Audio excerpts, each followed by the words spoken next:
Do you consider yourself an all-American boy? No. No, I didn't No, think so. well, kind of. Kind of. Really? Yeah, I mean, listen, I feel like I have my quirks, my Italian quirks, my little Sicilian quirks, but I would consider myself. Well, that Italian food cooking is instilled in us, but we do love all-American food. Oh, 100%. Right? 100%. Yes. So what's one of your favorite all-American dishes? Wow, that's it could be a little complex. Well, it's a broad range, but Yeah, okay. Burgers. I like burgers. They're good. I do like burgers. You know, that's an American dish that. Do you like a thick burger? Oh, hell yeah. Or like a thin No. smash burger? I think that's a phase, like a phase of this. Yeah. Yeah, whatever. I don't know what you call it. phase. A phase. Smash burgers are fine, but nothing brings. They're fun. Okay, fun. We'll go with fun. You smash it. There you go. You're Boom. 5 on a griddle. Well, you get the caramelized onions, Yes. the meat, and then you smash it. Yeah, for me, it's like caramel onions, mushroom, cheese. Oh, I remember your burger egg, video. yeah, that thing was like a mile high. Yeah, the heart attack burger. It was a heart attack burger. Yeah, because I made my homemade onion rings to go with that. Yes. Barbecue sauce, an egg. Yeah, it was pretty good. See, I don't like thick burgers. Why not? I like thin burgers. I'm not a hearty eater. So you're a White Castle style. Yeah, I'm yeah. not a White Castle person. No. But like the sliders. Style, I like thin. So, like a 1/4 pound patty size. Because even when I buy them, right? Like we buy them, like the measurements, right? Because Sure. you could do a 1/4, a 1/3, a 1/2 pound. Yeah. They have different sizes. Sure. Well, weight of the patty. Right. And when we're not making it ourselves and I buy those, I just go for the 1/4 pound size. Honestly, I love going to the pubs because a lot of the pubs, they make the burger and they make them. There's one place, Rosie Dunn's out in Manhattan. Never heard of it. Every time when I go there, I order a burger. It just does not disappoint. Juicy. I say medium. Obviously, I'm a medium rare guy. Juicy. I just every single, and you feel like you're eating the meat flat. Nice. It's like you're just having bread with a little bit of meat spread on it. I want a burger. Yeah. See, I'm not a hearty eater, so I wouldn't go for that. No. Yeah, I like thin patties. But we do cook a good amount of American. Yeah, I do too. Yeah. Like I have a variety. I like American dishes too. Big one is meatloaf. Meatloaf is a big American dish. Right. You made one recently, right? I have made it recently. I don't really just make it. Like I add like an Italian twist to it. So Let I it go! shocker, surprising. But like I do add garlic and Right. onion to it. I add grated cheese. I added chopped parsley. Okay. And then a lot of people finish it off with like ketchup Right. or like sauce or bacon. Yeah. I don't do that. Yeah. I just sprinkle like paprika on the top and that is it. Yeah. So they always say that you're supposed to have some kind of like a base on the top of it. I guess to like really like seal it, and it does work. It does seal in the juices. So I don't use ketchup. Yes, you're right. A lot of people use a ketchup base.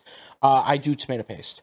I get a can of tomato paste, Straight out of the can. straight out of the can, and I just smear it like all around. I give it a thin coating. Once it cooks, you see that it blackens, it does its thing.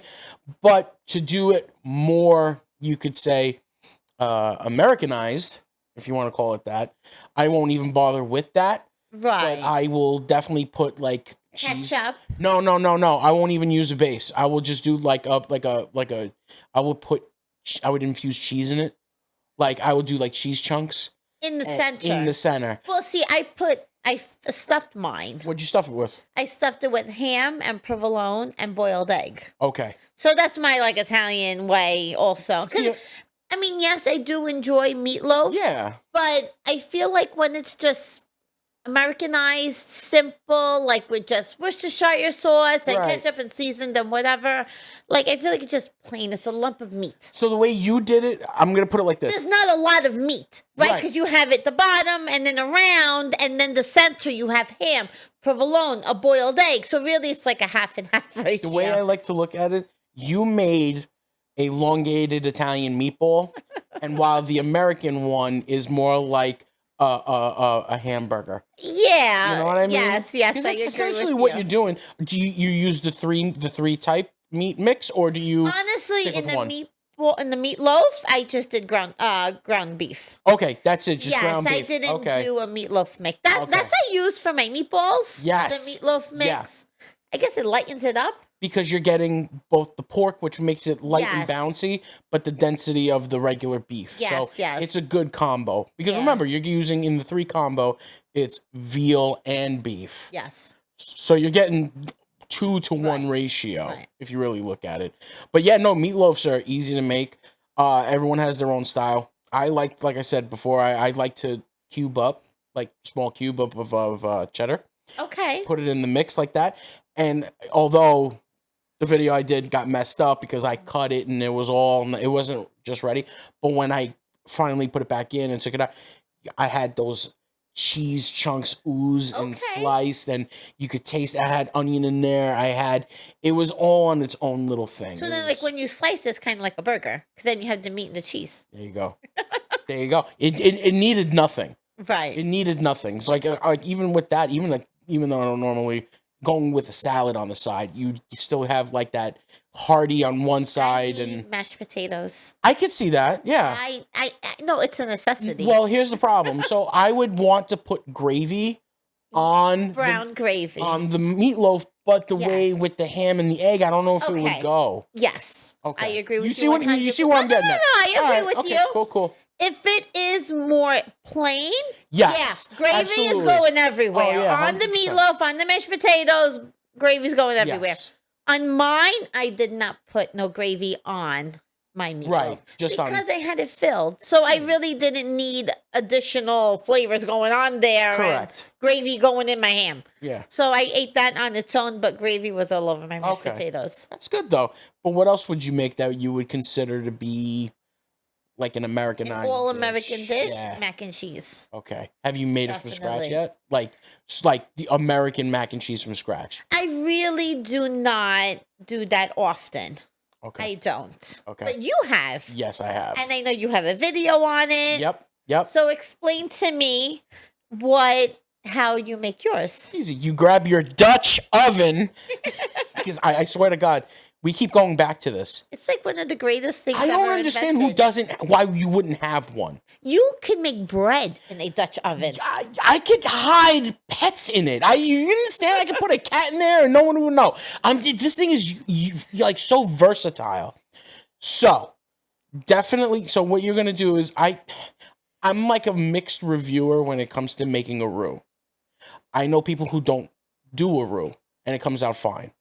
I do it with the roux because that's how I learned. No, I think a roux is It's great an for thickening. essential. So it's great for thickening, but I'm not a fan of that flour. But again, you have to cook it right. You have to make You sure cook it's out cooked. the flour, number Right. one. But number two, you're adding it, like that's your base. Yes. And then you're elevating it. Correct. So whether you're doing a gravy mixture, whether you're doing a mac and cheese, other flavors grow Yes. from it. And you need that. It's not a thickening. bechamel where all you taste is flour. No. you know? It's a thickening. It's a good Right, thickening right. that without using cornstarch But I've or actually whatever. learned and I've done it a lot more Uh-huh.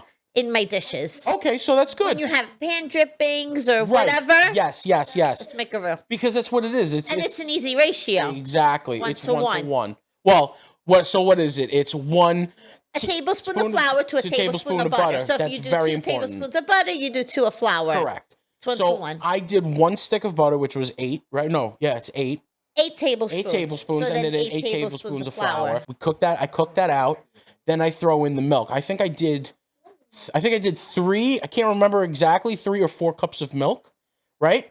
I let that go down to almost to a boil, and now here comes the fun part: your cheeses. All the cheeses.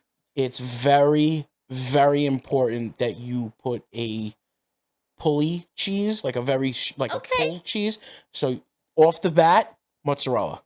You need mozzarella in this thing. And that's not a common one you hear about in mac and cheese, is it? There's a few cheeses. A lot of people do put the mozzarella they for do? that. Yes. Okay. So because mozzarella doesn't have that kind of flavor to it, like it doesn't have a tang, it doesn't have this. It's good kind of like mixing cheese. So you would do mozzarella. Then, of course, you have your cheddar. Now, you could do mild, sharp. For me personally, I would love a aged cheddar. The tang that the cheddar already gives, The plus sharpness. the age, there's a huge I love sharp difference. cheeses. Oh, insane. I remembered what the other one was. Gouda. Gouda. I love Gouda. If you do that combo, mozzarella, Gouda, cheddar, you're in good hands. A lot of people use that Gruyere one. Gruyere? I get it. You're cool. Fine. You win. You're fancy. Whatever. Go buy your eggs. My thing, if you got mozzarella, Gouda, and cheddar, you're fine. You're fine. You're golden. So I use the fusilli pasta because I like how the ridges really absorb a lot of that sauces. Hold the sauce. I cook it halfway. Literally, if the box says 8 minutes, I cook it for 4. I throw it all in, mix it all up, and then I do that special cheese layer up on top in the oven. Bake it in there for another about 25 minutes. Right. Maybe. Do you do like a breadcrumb topping or a Ritz cracker crumb topping? I used to, you know what I used to do that with? With mashed potatoes. I used to put that in a tray, layer it, put like a couple of butter a couple of tabs of butter up on top, and I would sprinkle the breadcrumbs up on top, and I threw that in the oven. Okay. But with the mac and cheese, I'm not a huge fan of having that crunch that on top. I like the cheese crunch that comes around the side from the Dutch oven, but not from the breadcrumbs. Yes. Put that in, lid off, let the top crisp up, let the inside cook because that milk will eventually be absorbed by the pasta. It's all nice and done. And I put bacon in mine. Okay. I cooked a tray of bacon. That saltiness to it. I can see that. But the next time I do it again, I'm not going to put the bacon in it. Okay. It was good enough.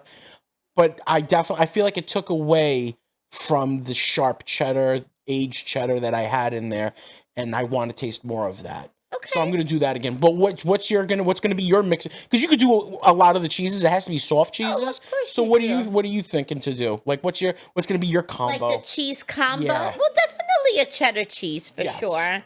I could agree with the Gouda. I think you have a good. That was a good mix, right? Yeah, good mix. Yeah. I know what I'm doing. Those are the ones that you would typically use, so that's a good. I'll be here variety. And taste it. You know what's another all-American dish that I enjoy? That I don't know why I really haven't made it in a very long time. What's that? Actually, there's 2 now that I'm thinking about it.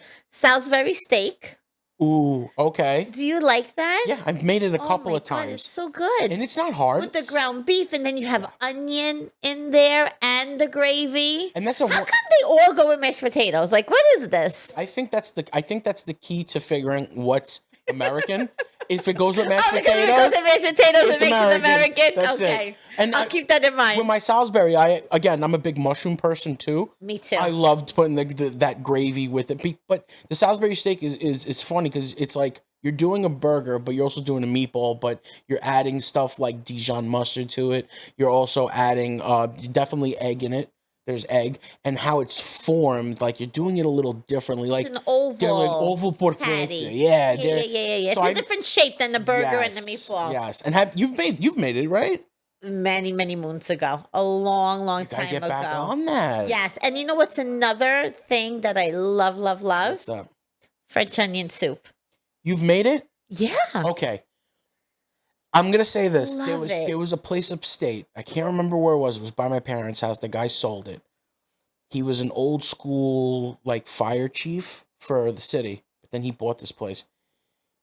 He made us. We went in there. That was where we would get our bagels in the morning, whatever. And this is close to Jeffersonville. It was early in the morning. He gave us a little thing to taste, and I was like, "What the hell is this?" He goes, "It's my French onion soup that I'm gonna have that we're gonna serve out for lunch. Taste it." When I tell you I tasted every ingredient in that soup, it was insane. Insane how he did that. I don't think I'll ever be able to. It's so easy to make. I know. Because all you're doing is really making that broth, that base. Yes. So first you saute the onion, but you don't use regular onions. No, which one do you use? The sweet Vidalia onions. Is that the They're the purple? larger ones. Oh, No, no, the no. big They're ones. white Okay. or yellow, but they're larger. Okay. And that's what they're called, sweet Vidalia onions. And you cut that up a little bit thicker, right, of a Right. wider. Yeah, yeah. And then you just cook it down in the Yeah. butter. And Where's your sauce? and it gets sweet. Yes. And then when you start building that broth, Right. oh my God. And then you toast bread. Mm-hmm. Okay. Mm-hmm. And then you just like layer. Yeah. You get those crock bowls, which I Yes. have. Oh, you do have them. And yeah, because I used to make it all the time. And then I would do I'm telling you, when you have kids, you stop doing a lot They of things. ruin everything. You stop doing like so much. But then you fill the crock Yeah. with the broth, with the onion. And then you put a crostini, but a toasted bread. And then the mozzarella on top. And then you sprinkle your cheese. You could use whatever you like. You can use whatever you want. Me, I always fall back to provolone. You know me. Yes. I always have it on hand, so that's what I use a lot. You could do Swiss. You could do Gruyere. You could do whatever you like. They call that, because how the real way to call that is French onion soup au gratin, because the cheese on top makes it the au gratin part. That's what I think I have that right. Please tell me if I have it wrong. I think that's right. That sounds right. But that's pretty good though. I haven't made French onion soup. I love that, and we used to make it all the time. Frankie loves it too. We'll make it here. Stopped. Yeah, I want to make it again. Yeah, I really do, and it's like, I don't know, things get away from you, whatever. But that's a good one. I did, and I got to put it back up because I don't know if I recorded it, but I did a 1-pan homemade hamburger helper. Okay, that's a big American 100% meal. 100%. Now it's important you know what kind of pasta you're going to use, because you don't want to use too much of a thick pasta. It won't cook right. I'm trying to remember which one I used for it, but it's a simple dish. You get your ground beef, 1 pound, just like the box always says. 1 pound was 1 meal. You brown it out, right? You put your pasta in, right? Raw. You put it in raw, right? And if you want, throw onions in there if you want. You can saute onions if you want to add another side flavor to it. You could just saute the onions, throw the meat to be browned. You throw the pasta in, and then you throw the broth in. You throw enough broth in that the pasta will absorb. Yes, it's going to help cook the pasta. Right. You're not supposed to have extra. You don't want liquid. Soupiness. Exactly. It's supposed to be. So I believe it's like 1.5 cups of the broth, right? And then you have to have your shredded cheddar cheese. So when it's all done, the pasta's cooked and it's all done, you throw the cheese in it and you just keep mixing. That's something I've never had. It's easy to make. It's like it's pretty stupid. I don't know. And it's so funny because I don't know if I would like that. At first, I don't know if I would either. Ground beef with pasta like that, but yet I love pasta forno. Right. Even meat sauce. You'll eat a meat sauce. Yeah, like that's what I'm saying. Like pasta with meat like that, pasta forno, yeah, I'll eat the whole thing. And you would do like your regular seasonings, like you put in your paprika, your garlic powder. You could put in whatever you want to really have it tasting the way you want. Because it is called hamburger helper. You're making hamburger. But with that pasta, it's a one. And even better part of all this, now I told you I hate reheated basically anything almost. You don't like leftovers. Hate leftovers. This microwaved, like if you do it and you save it in a container and you take it out in sections. Okay. For some reason, I don't mind it. It doesn't taste like it's missing something or it feels bland. It just goes back to that original. No, it will never be the original, but you don't mind the texture that you get from reheating it. I don't mind it. It's like, okay, I could eat this. Yeah. I could eat this. Almost like when I make risotto. Yeah, it's great if I have it fresh, but I actually don't even mind it reheating that. Why? I have no idea. Sometimes when you just love a dish, it doesn't matter. It doesn't matter. Even cold, you'll eat it. One of the things I can't eat cold is pizza. Everyone tells me cold pizza. I am not a cold person to eat anything cold. Right. I don't think there's anything I eat cold. No? No. Like a food. I'm talking about leftover food. Like a dinner. Yeah. Like Pizza. I don't even like cold cake. Right. I'll eat it if I have to. Well, you don't have to eat cake. No, like right? if I'm having coffee and I want Yes. dessert or whatever. If it's cold and I have to, I'll eat it. Yeah. But I don't enjoy it the way I would if it's out. Like, I'd rather leave it on the counter for like a half hour and then eat it. Then our last, let's go over, listen, we went over a few, but there is one more.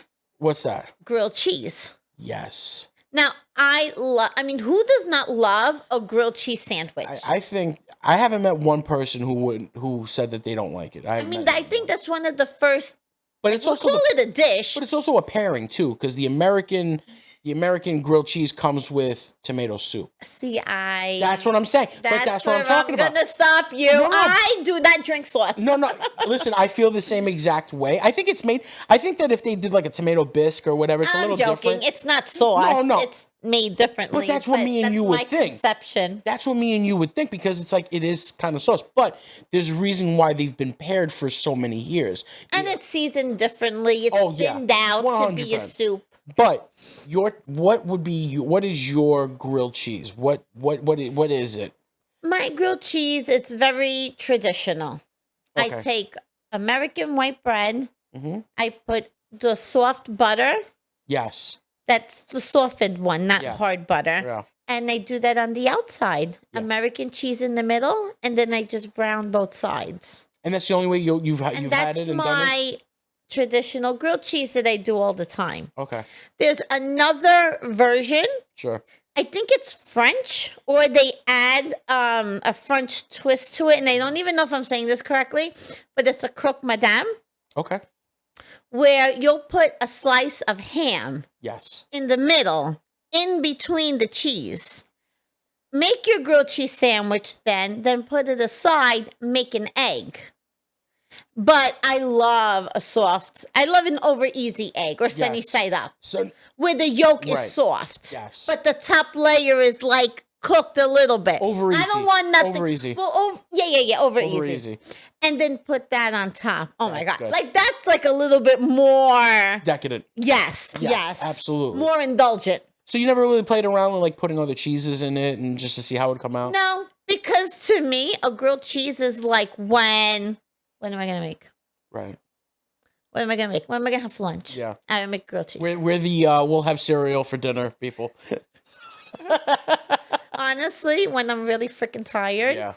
And I'll have a bowl of cereal. So there would be I like to play around with it once in a while. Okay. If I have different cheeses, I've done the Gouda with cheddar. I've done the Munster with American. Like I'll do 2 different slices of. Always on a white bread or a different bread? No, I'll do it on the white bread. I won't do it on anything else. And are your cheeses shredded or are they sliced? Okay. Sliced. I don't do shredded. It gets too messy. But I've mentioned on here, there's another type of grilled cheese that my mom makes. Yes, you did say this recently, and I've been wanting to hear about this. So we call it the French toast grilled cheese. So it's not, before anybody starts thinking I put syrup on it, I don't. Relax. That was I asked you that same question. I know. So basically, it's an egg wash that you would just get your 2 slices of bread, your American cheese. It's already done, like ready to be put in the pan. But on the side, you have egg with a good amount of milk. And it's scrambled. It's a beaten egg with milk. You just throw it in there. You really let it sop up, whatever that is. You butter the pan, and you throw it in. Lid. One side is all done because the heat will actually cook the egg on the sides as well. And you just flip it, the whole thing, and you get this sponge-like texture, along with an outer crisp on the outside with your melted American cheese in the middle. If you gave me 80 of them, I'll probably try to eat all of them hot. I'm tired. I can't get enough of that. That's your comfort food. That's my comfort. My mom, I don't know. And again, they can do this one thing. You cannot replicate at all for some stupid friggin' reason. That's the one thing I probably can't replicate. Yeah. That's the one thing. No, it sounds different. Really good. But it's soft. I always do butter on the outside of my grilled cheese. So do I. But I've seen like in diners and stuff, they'll do mayo. Have you ever tried that? I haven't tried that. I have seen it, But but I it's a haven't. fat the same way. It's Because mayo what's is mayo? oil. Yeah, Okay. oil and eggs. So there you go. So it is a fat. Right. So it does could work. It could work. It does work. It's just that when you're sitting there, or is the first thing you're thinking about, let me spread some mayo on this before I throw it in a hot skillet? No. I would never think to do that. I Exactly. just get my soft spread But it's butter. right, though. But right, they're not wrong. they're not wrong. Yeah. And it's quick. It's already jarred. And I wonder if the mayo is cheaper than the butter. You'd get more of mayo. It could be. You get more of it. Even if it's Yeah. more expensive, you get more usage Yeah. out of it. Think about how many swipes you're going to do of mayo. Right. At that point, it's just more I can see how economically. it works, though. Yeah. Yeah. But then again, you're then frying your grilled cheese in oil. If you think about it, Yeah. then. What about a dessert? What's an all-American come on. dessert? Come now, on. let's not do cheesecakes because we've talked about cheesecake. No. What's another one? And forget your angel food cake because I don't even want to hear that word. So No, come on. Really? Come on. What is good old-fashioned American pie? yes, apple. I was thinking of something else, but we'll go back to mine after. What would be your idea of the American? Is it apple or is it cherry? That's the American pie. I enjoy apple pie more. Okay. I know there's many people that love cherry pie. Oh yeah, I enjoy the hell out of it. I'm more an apple pie person. Okay. Traditional apple pie or like The crumble? the Dutch? Yes. Yes. It's called Dutch apple. Yeah, Dutch I apple. believe. Yes. Oh my God, we have this amazing place upstate. I know. Their pies are like to die for. And they make them fresh. They make all them the fresh. time. They're so good, and they do both. They do apple Right. pie. They do the Dutch apple. Yep. They And have so many varieties. Oh, yeah. But But they even do like marmalades. They do preserves. They do all that stuff too. Their apple sticks are crazy. yeah. Like, we go there and we like suck Yeah. down apple sticks like they're free. Do you like warm apple pie with vanilla Oh, ice come cream? on. Is A that a remote? question? Come on. You think I got this way by eating celery? What does That's this look really like? good. But honestly, I never really have it. What do you mean? I don't do that often. No? Rarely. But for Thanksgiving, we always buy the other pies. Yes. He likes Dutch apple, so we get Dutch Dutch apple's apple. And then, so where's my Wait a traditional? minute, but do you guys do pumpkin? Oh, I love pumpkin. Love pumpkin. Like, we get it from Saint. See? Goes with whipped cream. Everything goes with whipped cream. We can get braised short ribs. That goes Okay, with whipped cream. one thing that does not go with whipped cream that I love, that's an all-American dessert, is coffee cake. You're How right. good is coffee cake? But it doesn't go. But how good is it? It's where are you getting We're it from? not Where are on you that getting it level? from? Where are you getting it from? That's a big difference because I've had plenty of coffee cakes that were Okay. just like asciutto dry. All right. Oh, on Seinfeld, they had the Right. coffee cake episode. Drake's coffee cakes. Yes. Where it was like to die for or Yep. something. I don't remember how it went, Yeah. but they had a whole episode on Yes. Drake's coffee cake. And It is really good, listen, though. Drake's coffee cakes are pretty good. I mean, but it's missing that home component. You know, like this is not a homemade. And coffee cake is easy to make, by the way. It is. From what I've heard, It I haven't is. made it, but like I looked at what you need. I'm like, anyone can No, do this. it's a cake, basic cake, Right. and then you have the crumbs, the brown sugar, and the butter. But that's all that, and people really want to go for that. The crumbs. You know what I'm saying? So that would be a complete meal. Look at that. We have our meats, Yeah. our macaronis, and our. Do you like your milkshakes? I You like do. milkshakes? I do. Yes. I mean, they tear right through me, but I don't care. yeah, that is true. Yeah. But what's your favorite flavor? Strawberry. Oh, really? Yeah. I would never order a strawberry milkshake. Really? I would go for vanilla. I got one better for you. Milkshake or a real American, a float. A float is really, my kids love that. Oh my God. They do that all the time. Scoop of Orange. ice cream and soda. Orange soda. Orange soda, vanilla you do? ice cream. Because it comes out like a creamsicle. They do. Okay, I can see that. Oh, yeah. I can see that. They do Coke or Pepsi, and vanilla ice Yeah, I cream. won't, like, because then you get yourself a vanilla Coke if you really think about it. Yeah. For me, because Eddie's Sweet Shop, when I go there, and it's been a while since I've been there. In fact, I wouldn't went mind going. recently. I wouldn't mind We going went. again. But I would tell him, give me the orange soda with a little bit of cherry syrup, Okay. vanilla ice cream, whipped cream. What? Insane. You want to go after this? I think we need to I think go. I'm getting parched here. Well, we freaking had a big lunch. Now we freaking need dessert. Honestly, I'm such in the mood for it right now. Y'all wrap it up. We're done. Okay, on that note, we're going to We go gotta get go. milkshakes. I'll see you later.